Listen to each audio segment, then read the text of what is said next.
On se lance sur les chemins de Compostelle à travers le Limousin. On emprunte le chemin de Vézelay, ça part de Bourgogne et ça va direction Saint-Jacques-de-Compostelle. C'est parti.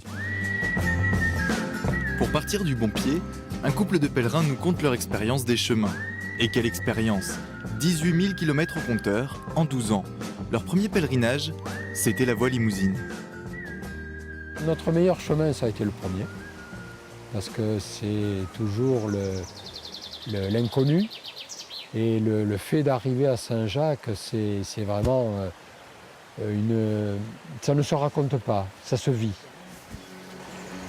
Et puis depuis, ma foi, c'est devenu une drogue. Une étape, c'est une vingtaine de kilomètres, où l'on s'arrête bien souvent dans les églises. On y signe le registre de passage, sans forcément avoir la foi. Ça fait partie du patrimoine. Quand on marche sur le chemin, au bout d'un moment, on en a assez.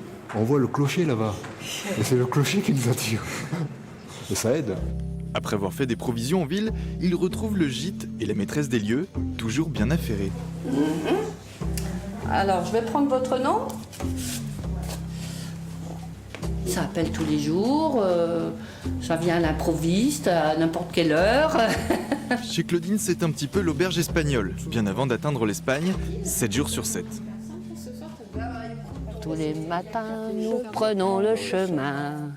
Tous les matins, nous allons plus loin. On est content d'arriver, de voir la maison ouverte, puis Claudine nous accueillir, à bras ouverts, nous embrasser et tout. D'ordinaire, le pèlerin est un couche-tôt. Ce soir, la nuit sera courte, convivialité oblige.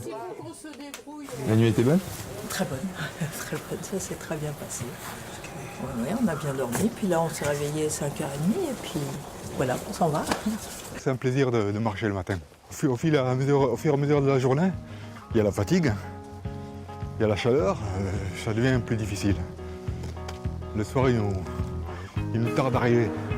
Compostelle, c'est une histoire de rencontre. Il est de coutume de ne pas demander les motivations aux pèlerins.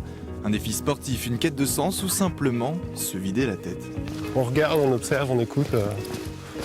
Mais on pense pas vraiment finalement. C'est quoi ta démarche? Rompre un peu des habitudes et faire un peu autre chose.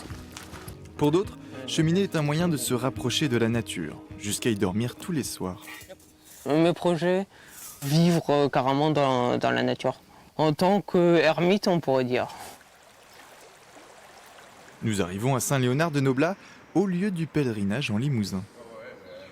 Nous sommes dans la collégiale de Saint-Léonard, qui a été construite par les chanoines à partir de 1030 pour être l'église où ils vont accueillir tous les pèlerins. Parce qu'il y a un signe, quelque chose qui nous fait penser aux pèlerins ici. On a 2 personnages sur un chapiteau. C'est le seul indice qu'on ait à l'heure actuelle, mais on y tient beaucoup.